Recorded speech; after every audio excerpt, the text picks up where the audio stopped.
Welcome to Virtual Realms. I'm your host, Ranger 1, and today we're going to do a review on the Collector's Edition Typhoon II. It's an old-style, case-made tank destroyer, the only one like it in armored warfare, with a 120mm gun and virtually no armor to speak of. 50mm in the front, 35 on the sides, and 25 in the rear. It's got 1,445 hit points. So yes, it's a little bit fragile. It is quick, however, at a little over 70 kilometers per hour, top speed. While it may not be able to take much in the way of damage, its gun can certainly dish it out. With Discard Sabo, it'll do 420 points of damage, with 326mm of penetration. Personally, I found that its reload speed was more than adequate, and it has an excellent 12 degrees of gun depression. This is a throwback, and it's, I think, an interesting tank. I've always liked running tank destroyers in various games, even ones that have no turret like this. And after a while, you get the hang of how they handle. Being part of the Collector's Edition is treated more or less as a premium vehicle, and it comes fully kitted out. There's nothing fancy about it. About the only thing special that it has in the way of defense is a smoke grenade launcher, and a pretty good camouflage rating. It is a Tier 6 vehicle, and it comes equipped with 3 retrofit slots. Now on mine, personally, I have put the augmented optics on to increase my vision range, experimental propellant to increase damage, and advanced MRS to help with normalization, so that the sloping of armor doesn't interfere with my shots as much as it might normally. Speaking of sloped armor, the Typhoon II has very well sloped armor. It's a good design, but at Tier 6, with the vehicles it's likely to face, you can't depend on it to protect you. If you've been spotted and you're taking fire, you need to either move out or you're going to die quickly. That's the main reason why you won't see this vehicle ever mixing it up at close range, if it has any choice in the matter at all. Its definite strong point is to stay back and use its excellent camouflage rating and visibility range to lay in some devastating fire, hopefully killing its target without ever being spotted.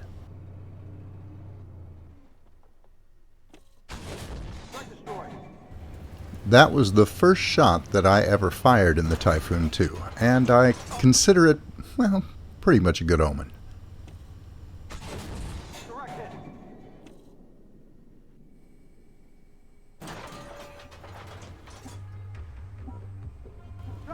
Only one prototype of this vehicle was ever built by the Swiss. It was designed to replace their aging fleet of AMX 1390s that they were using as tank destroyers at the time. It was designed in the late 70s, but by the early 80s they'd given up on trying to find a buyer. Apparently, at that point in time, and from that point on, if your vehicle didn't have a turret, it was just simply no bueno. Well, that's enough of dry facts and historical data on the vehicle. This is my second match in the Typhoon. Perhaps it's fitting that it's on a snowy map considering this vehicle's Swiss origins. I think it stands as a pretty good example of typical gameplay in the Typhoon II. I'm going to hang back. The artillery pieces that we have in this match, 2 of them, are back here on this rise with me. I'm going to hang back and protect them. Obviously nobody else is going to. And I think that's a pretty good role for this vehicle. I've got to hang back anyway. I might as well place myself in a position where I can do the most good. From here I should be able to cover the 3 most likely avenues of approach the enemy are probably going to take, either from that pumping station way off to the right or to one side or the other of the refinery that's directly ahead of me. In fact, about the only problem I have with this position is there's not much cover up here. So I'm going to have to be very careful. Now, it's taking me a little bit to get used to this vehicle's gun and how it fires.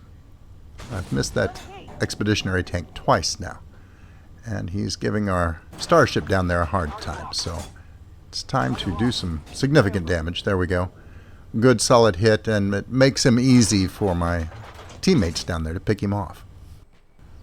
I had loaded up heat ammunition, considering the nature of my target down there, which does have a considerable punch on thinly armored targets. I'm going to leave it in because, well, the chances are pretty good that I'll see another light vehicle before I'll see anything heavier. Looks like, well, there's a fellow off to the left, but I have no clear shot at him at the moment. The rest are moving up through the refinery itself, and that's bad because they have good cover. Take a shot at that T-64, but with heat ammunition already loaded, I wasn't able to penetrate that tank. I'll leave heat in for a few more seconds, hoping for another soft target to show up, but no such luck, so after thinking about it for a minute, I'm going to go ahead and switch over to Sabo.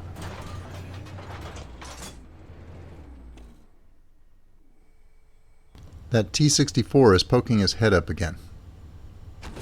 This time he doesn't get away unscathed. I was able to punch it right through the cheek of his turret, but I was spotted, and I'm going to have to back off quickly.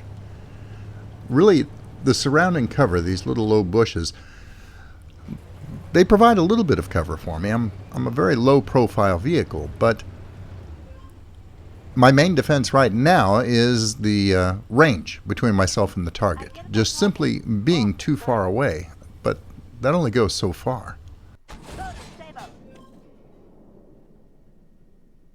I'm going to take a second and force that T-72 Ural back over on my right. Throwing a speculative shot there just to remind him that he needs to get himself under cover.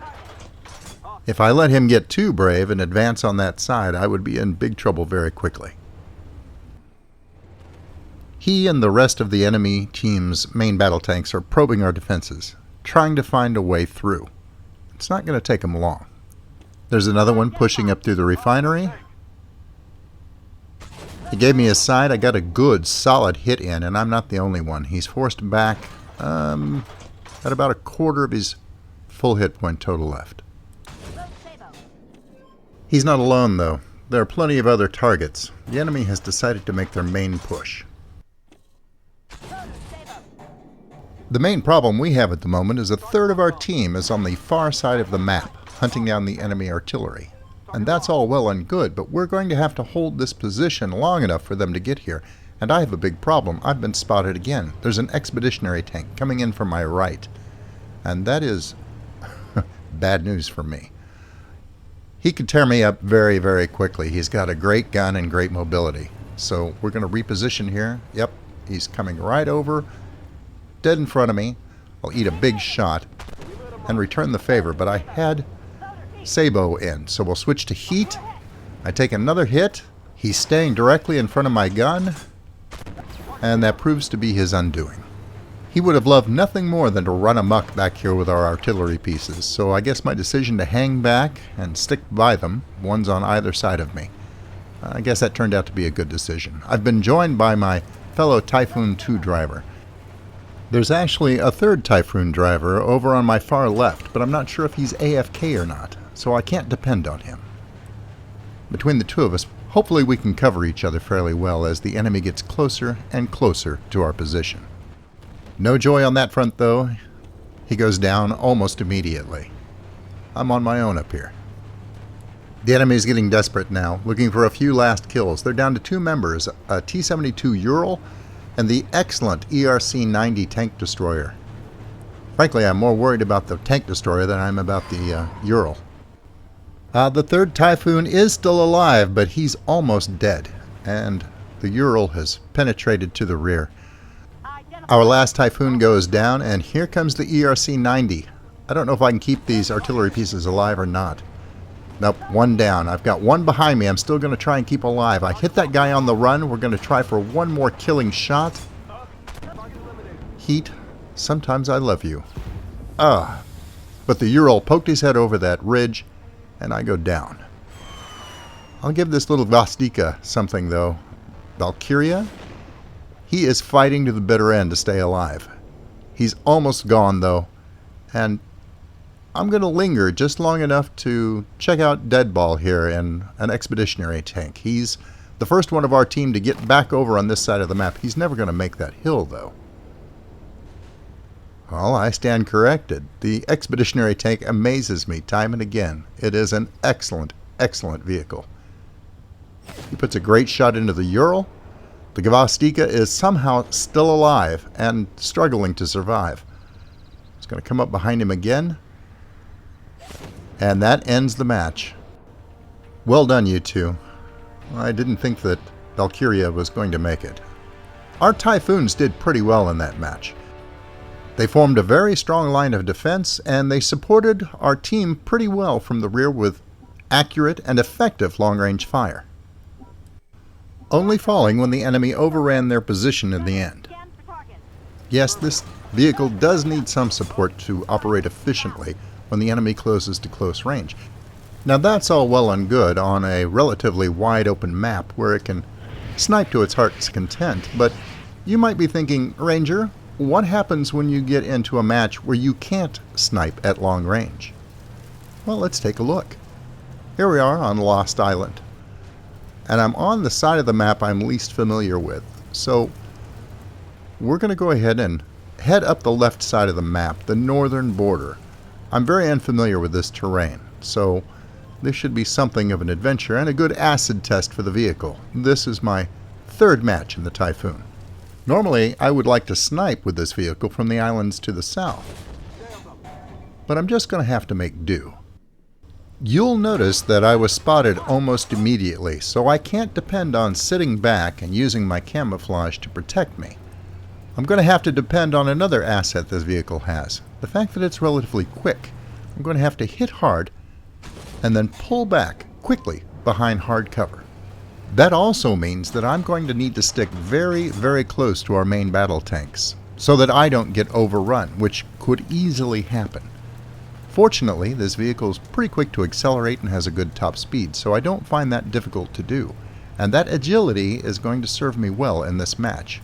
I'm going to pull up in here behind Confucius in his Leopard 2 AV and see what support I can provide for him. He's engaging aggressively.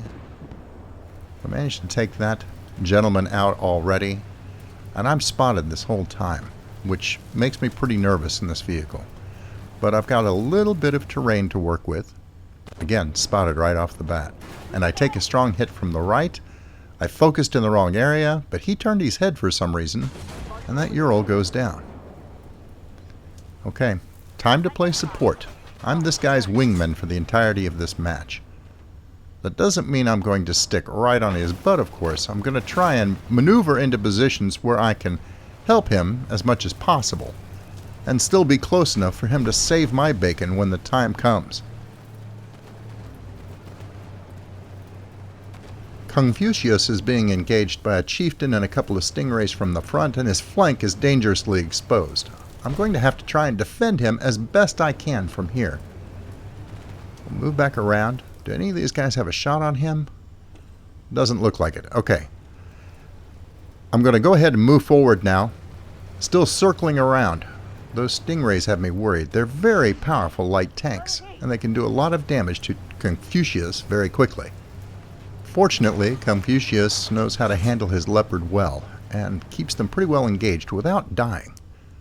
There's the stingray's side. He almost pulls back.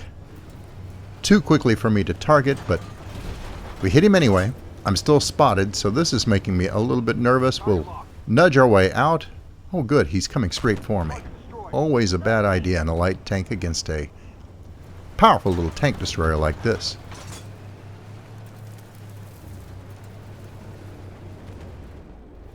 The fight has shifted around these lava outcroppings, and I'm going to see if I can move to a position where I can flank a little bit better. In an upfront fight, I will be more of a hindrance than a help to... I can't say Confucius that many times in a row. I'm going to just call him Kung Fu. He is currently engaging an MBT-70, and he's hurting on health. I've got some altitude here, so hopefully I can get some good shots in to push this engagement over the edge. I rushed that first shot, which is bad. Kung Fu pulls back. I'm going to have to look for the lower glacis, and we'll punch it in right there. Between the two of us, he's just about down. I've got one more shot, maybe, before he gets over the lip. And we take him the rest of the way out. That was a bit of a near thing.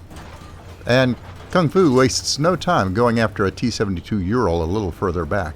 I start to flank around, but, well, that Ural's down pretty low. So I'm going to move up in case Kung Fu needs a little close point support.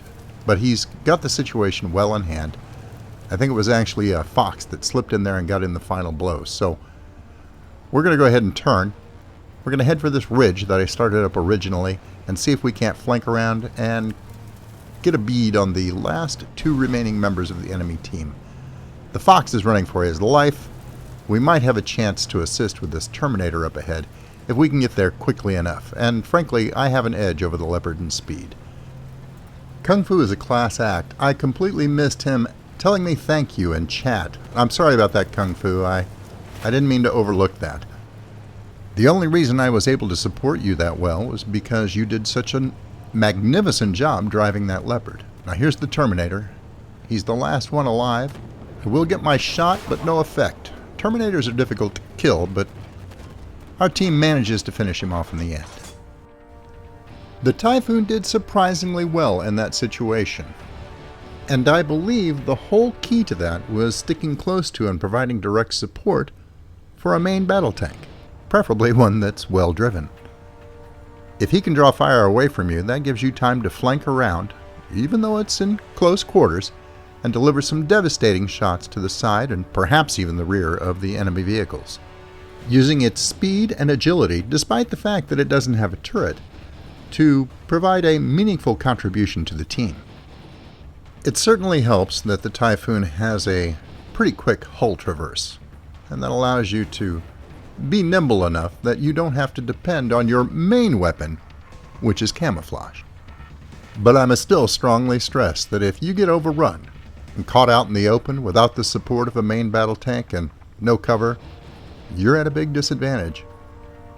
So keep that firmly in mind when you're trying to make the decision on whether or not to purchase this unique collector's edition vehicle.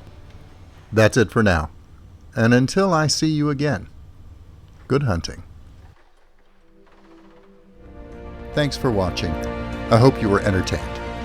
If you liked the video, please remember to subscribe.